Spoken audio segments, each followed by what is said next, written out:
Hey, how you guys doing? I'm here, James Humphrey, with another episode of Diary of a True Woman. I got true ladies with me, Christina and Tiffany. How you guys doing? Welcome to the show. Happy Friday. Happy Friday. Is it Friday? I guess it is Friday. Look at that. In today's topic, we are talking about challenges to overcome as a true woman. Ooh. The topic or the question itself just sounds enticing, right? What are, as true women, what are some challenges that you guys had to overcome, just either in your personal life or your work life or anything of that nature? What are some challenges as true women to overcome? Tell the audience. Doesn't matter which one starts. I was thinking about, this actually reminded me of college. So in college, I worked as a technical support person for one of the companies, and I remember most of my job being convincing people that I knew what I was talking about. Ooh. Like, I would get on the phone with a customer and I was like, here is the steps that you can do to be able to solve your problem. And they just straight up didn't believe me, right? Really? And like, I'm an actress by trade, so I feel like that was part of me figuring out how to even be able to talk. Like, my job was convincing them. Oh, so do you feel like you're still kind of convincing people like who you are, or you're convincing people of like I guess in some aspects, I guess I could say, I mean, it depends on the situation, like, you know, parents and trying to convince them to be able to do something. I know we can like talk about how to like respectfully agree when you were younger, kind of thing. Well, I guess since you're an actress, right, you're constantly convincing people that you're a character or a role or something in that nature. Christina, challenges? Where do you start? Honestly, I don't know. I have 5 older brothers, so just growing up, my challenge was being that girly girl. So you're the youngest, huh? Yes, youngest of 5 kids. It was just hard. Like, I grew up with all boys. I knew how to run around, play in the creek, and be a fool. So for me, it was like proving that just because I come off tomboyish, like people like to say, that doesn't mean I'm not a girl. So it's more or less convincing people of your femininity. Yes, and saying, oh, well, you wear jeans and tennis shoes and you play in the dirt. You know, you're a little boy. People a little confused when you put on a dress, kind of thing. Oh yeah. Prom. I don't remember if you were at prom. Yeah. Oh my God. Me and Christina went to high school. We actually graduated in the same class, so that was we had a couple classes. We did Van Pelt's class. Yeah, and then video stuff, which how the camera got there. So. Right. Okay, so here's a question. It's gonna be a little controversial, but I'm gonna just throw it out there. When it comes to equality, obviously that is a challenge itself, especially for women. When it comes to, saying they can do the same things that men can, or things of that nature. What are some of the challenges in just equality of being a true woman? I know it's a tough question. That you can be as smart as a man. Yeah. You know, we think different. You know, being with my husband for 18 years, we're so alike and different, but we think in different ways, but we both are very hard-headed. We see things different. So saying that I see it in a way differently than you doesn't mean that my way is wrong or less, or, you know, having those moments where I told you so. If you would have just done it how I explained it, that's how I would point out. Like, we think differently, but it doesn't mean anybody's right or wrong, or anyone's better than the other. Right, or your opinion is, you know, looked at better than mine. I have a harder time explaining it, but it's like asking the question one more time. When it comes to equality, what are the challenges of just proving you're equal to the other species, I should say? I think that it's acknowledging that there has been a power imbalance for so very long. So it's acknowledging that and actively working to be able to repair that first before we can be put on an equal playing field. So it's like, if women have been making, was it like 60 cents on a dollar or something along those lines, right? If that's been the case, then women need to make 140%, right? And it's like, there needs to be that happens for at least a few years before we're able to like say, okay, we can be on it. Because if we start out, if for years, a man has been making more money than a woman, right?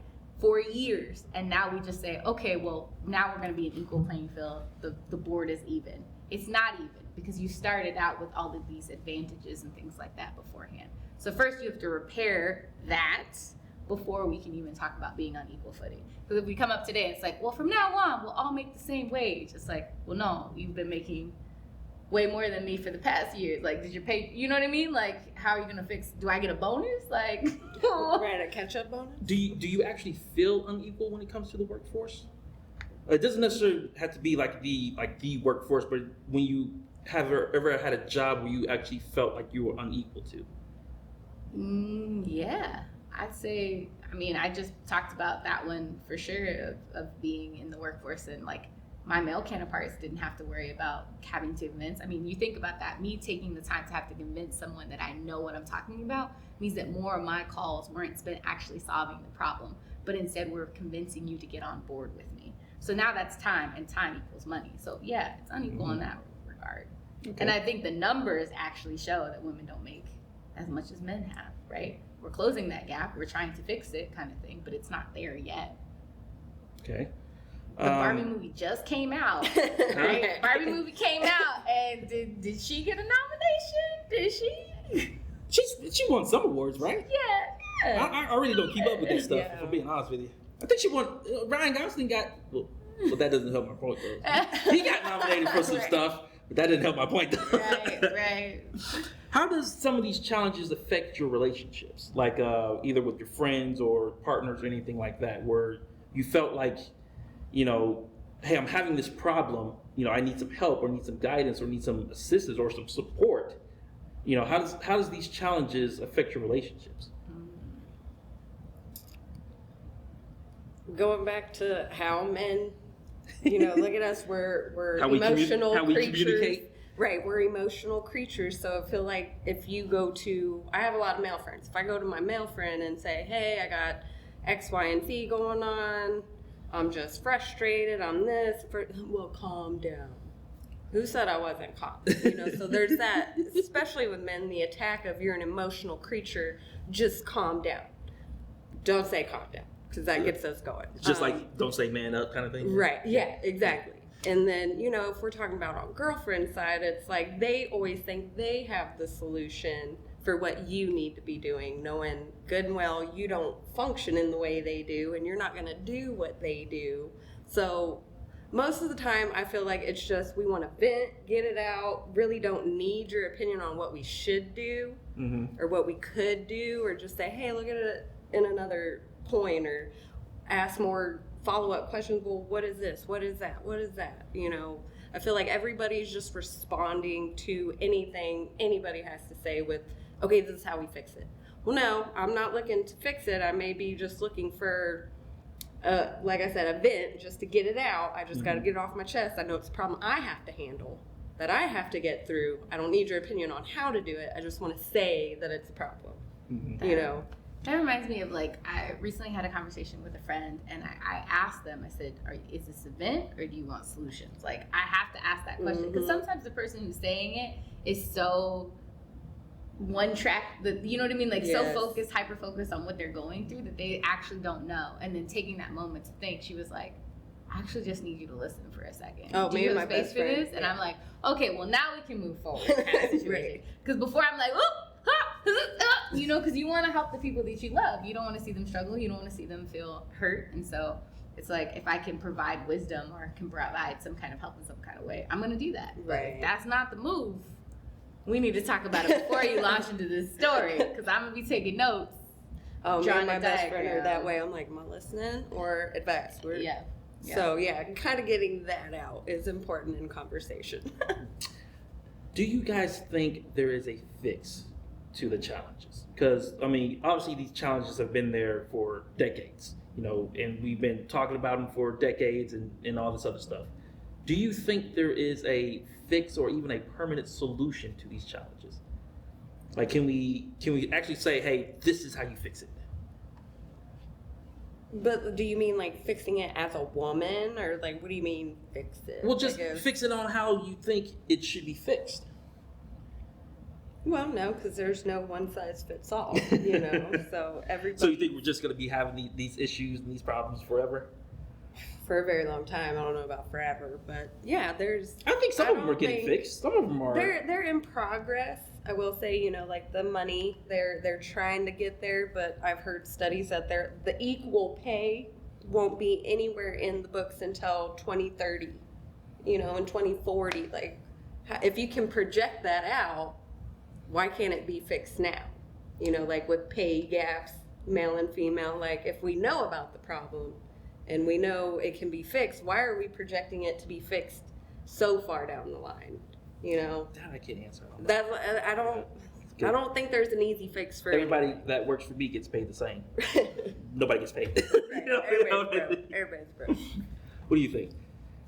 Any fixes to the challenges? I think it's that. I think we're working on acknowledging it more, so that's helpful. Obviously. In that regard. Like we're shining a light on it. We're making it aware, which is like the first step. It's like a rehabilitation. You know what I mean? Like we need to go through the 12 steps kind of situation, and we're like at step 1. But not everybody has even admitted that it's a problem. So it's like, how do we get there on that consensus? Is it numbers? What does it take?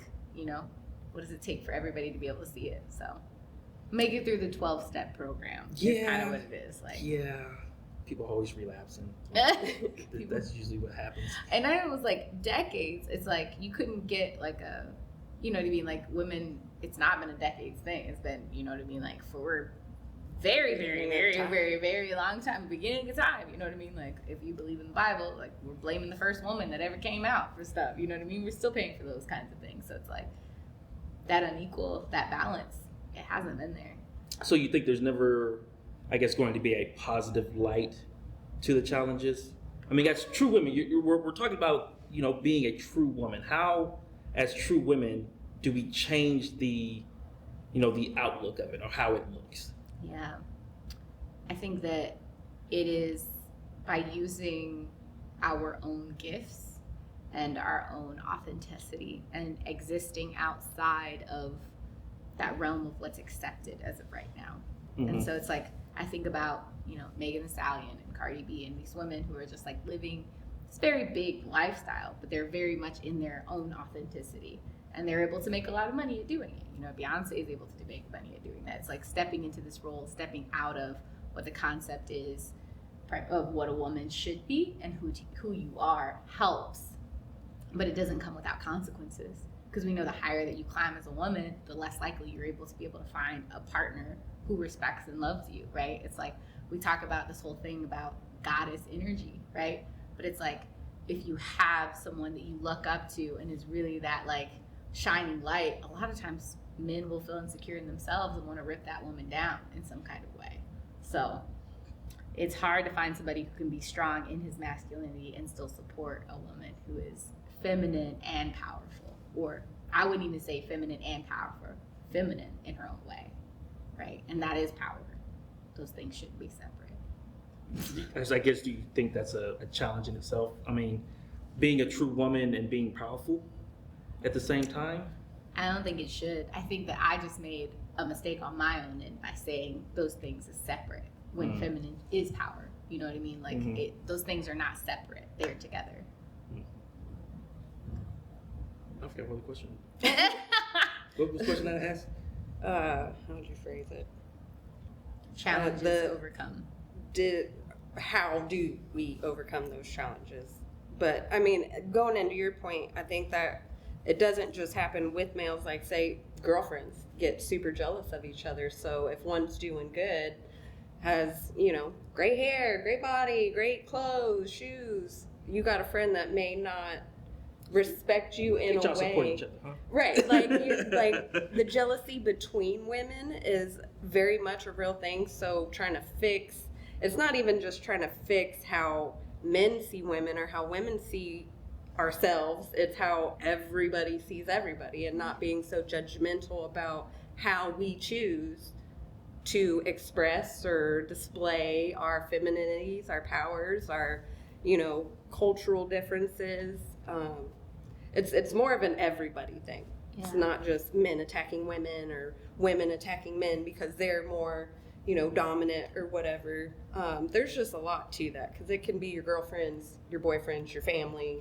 A lot of people, I think, get jealous and tear each other down because they're not in a certain light or place in life that they feel they should be, but somebody else is. So obviously, friendships itself is challenging itself. Oh yeah.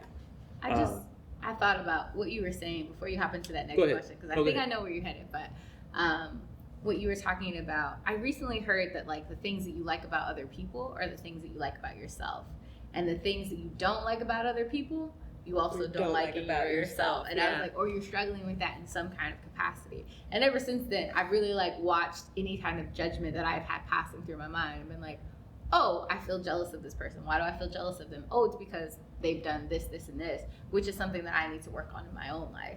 It's not about being jealous about them. It's like they have attained something that I feel capable of, but I feel capable, but I'm not allowing myself to do it for whatever reason. So, yeah. That was actually going to be like my next question, because we're talking about challenges to overcome, but then what are some things that you guys think are challenges for you that you think you should overcome? The flip side to that question, what's something you say, hey, this is a challenge that I know I got that I need to fix? My laziness. My laziness. I know, for instance, I'm mixed, half Mexican, half white. I could do. My husband is Mexican, speaks Spanish. We have 2 kids, and I really wanted for them to speak Spanish. Okay. So they would be bilingual, and they had a step up in the world coming up, and I didn't try hard enough with them to speak Spanish. I just kind of blow it off. I don't give myself the capacity to say, hey, I know I can do this. I needed to teach 2 other little kids and not just put that responsibility on my husband and his family. Mm-hmm. I just was lazy about it. Mm-hmm. I don't want to do the extra work. I got to worry about cleaning the house and getting them to school and going to work myself. And it's laziness is my challenge for myself. I know I'm fully aware of that one. Well, that's true. True to yourself. Right. So that's good. I don't know about that, because it sounds like you're doing a lot of things. Right, and it is, but it's like if I have time to sit on my phone for an hour scrolling through Facebook, I could get on Babbel and, and do a little speech. But it's, I had my kids young. I had my first son 2007 when we graduated, so he was 3 months old with me going across the stage. It was a challenge, but I got through high school on time, did everything I needed to. But yeah, I know I'm lazy in my own mind, in my own sense, with things that I didn't grow up in that kind of environment. So as an older person, it was not something I really cared to get into. So just the laziness for me. Tiffany, any challenges you want to admit to? Actually, so I just got done reading. I'm reading a book called The Artist's Way by Julia Cameron. And she says that don't call it laziness, call it fear. Okay. And so I'm like, I was about to, that was my trepidation, was like, are we afraid of Spanish? Yeah. Because if we're afraid of Spanish, we'll just say that. Because we find time to do other things. But a lot of times, what I would say for me is fear of anxiety and all of those things. And so really with battling my mind, and that's been something, not battling my mind, but like understanding it as far as like how it works and just like the worries that I have. I was raised to be an anxious person. I come from a very large group of warriors, right? Warriors, not warriors. I mean, yes, they're very strong women and everything along those lines, but also warriors for sure. And so it's unlearning that and being able to be more confident and sure of myself has really been that. So whenever I feel, it's like, don't call it procrastination, call it like fear and anxiety, all of those things popping up. So if I'm avoiding something, there is some type of fear that I have associated with it. And so right now that has been uncovering, why am I fearful of those specific things? And sometimes it's something very tiny. Like I'm a contractor, and I work with a certain theater company, and I have to fill out a timesheet. Now, this is for me to get paid. Like, they are going to give me money. And for some reason, I never turn in my timesheet on time. I absolutely never do. We just went back, and the last time I had done it was in January, right? So it's like January, they haven't paid me from January all the way until now by my own volition. And what was it about? Is it procrastination? No, I'm fearful of this timesheet for some reason. And it's because the timesheet is really difficult to be able to fill out. And I'm nervous that I'm going to fill it out wrong and put all of those things. And I finally talked to the director about it. And she was like, I will help. Like, what? I will. This is so minute. Why are you? Why are you? But for some reason, anxiety works like that. Fear works like that. It doesn't. You can be afraid of marshmallows. You can be afraid of plants. You know what I mean? It's just how your brain processes those specific things. So it's moving out of fear and into love. It's into accepting myself and all of those things. That's the biggest challenge. And a long-winded answer. That's currently what I'm working on. That's what I'm working on right now. Okay. For sure. Well, either way, those really good answers. Really good show. I'm going to end it there for this particular episode of Diary of a True Woman. I got Tiffany, I got Christina, and then it's me. We'll see you guys next time.